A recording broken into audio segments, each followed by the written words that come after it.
When I hit step 3, I was tired. Not just physically, although yes, withdrawal and the wreckage I'd caused had drained me. I was spiritually tired. I had tried every way I knew to control my life, my addiction, my people. I thought if I just tried harder, fixed this or that, manipulated enough outcomes, I'd get better. But that wasn't recovery. That was survival. Barely. Then came step 3. Made a decision to turn our will and our lives over to the care of God as we understood Him. Let's be honest, those words can sound intimidating. Turn our will over? What does that even mean? I used to think it meant giving up, surrendering all power, and becoming some kind of spiritual robot. But that's not it at all. Step 3 isn't about losing control. It's about releasing the illusion that we were ever in control in the first place, and stepping into something so much greater. It's not weakness, it's wisdom. It's the beginning of true freedom. Here are 5 powerful benefits you'll begin to experience as you work step 3. These aren't promises for someday. They begin right now, the moment you decide to let go and trust a power greater than yourself. But before we get started, would you please take a moment to like, subscribe, and comment on this post? It helps us reach more people with a powerful message of how recovery saves lives and brings about freedom from our addictions. 1. You'll finally breathe again. I didn't realize how much tension I carried until I started to let it go. My shoulders were always tight. My mind never stopped racing. I lived in a constant state of panic, waiting for the other shoe to drop, waiting to be found out, waiting for the next disaster. Turning my will over didn't erase my problems overnight, but it did something better. It took the pressure off me to fix everything.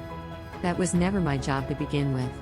When we stop playing God, we finally create space to breathe, to rest, to recover. That breath, that feeling of maybe I don't have to fight anymore, that's the beginning of peace. And peace is the soil where healing starts to grow. 2. You'll begin to build real trust in something bigger than you. Many of us came into recovery with deep trust issues. We didn't trust people. We didn't trust life. We sure didn't trust any kind of God. But step 3 invites us to explore a different kind of trust, not blind obedience, but a choice to believe that maybe, just maybe, there's something out there that wants good for us. A power that's not angry or punishing, but patient, loving, steady. When I made the decision to turn my will over, I didn't do it perfectly. I still don't. But I did start talking to that higher power like a friend instead of a dictator. And something began to shift. I started to trust the process. I started to trust that recovery works. I started to trust myself, just a little. And over time, that trust grew. Trust is a muscle. Step 3 is how we start building it. 3. You'll experience relief from self-will. Let's talk about the beast that nearly killed us, self-will. My self-will told me I could drink just one. That I didn't need help. That I was the exception to every rule. That I could hustle, lie, and fight my way through anything. Sound familiar? Self-will is exhausting. It's also deceptive. It makes us believe we're in control while it's steering us toward the cliff. Turning our will over doesn't mean we stop making decisions. It means we stop playing God. We surrender the need to control outcomes. We begin to align ourselves with spiritual principles, honesty, humility, willingness. And with those comes relief. Relief from constantly trying to manage everything. Relief from being trapped inside our own toxic thoughts. Relief from self-sabotage disguised as strength. That's not weakness. That's freedom. 4.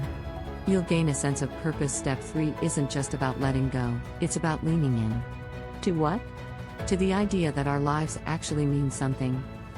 Addiction had me convinced I was worthless. That I'd never be anything but a burden or a mess. But recovery says otherwise. Step 3 opens the door to purpose, because when we're not running the show, we can finally be led. Led toward healing. Led toward service.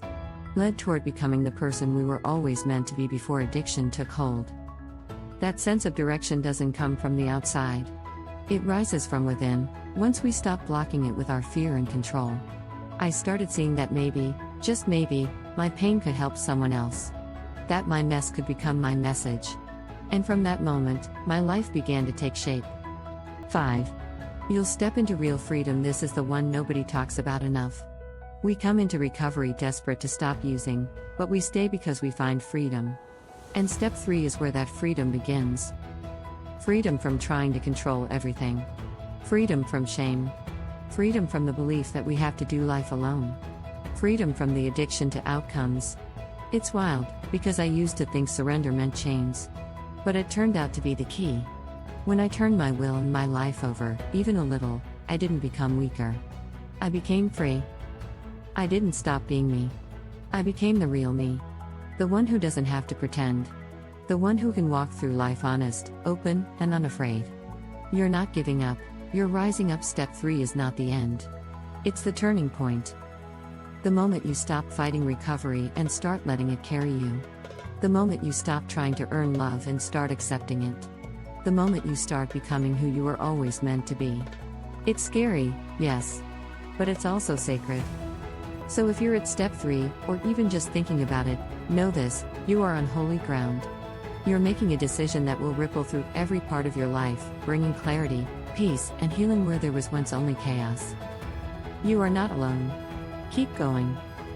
We appreciate your support, and remember our recovery gift shop with all of your personalized recovery gear and gifts in stock. Visit us at therecoverylife.com.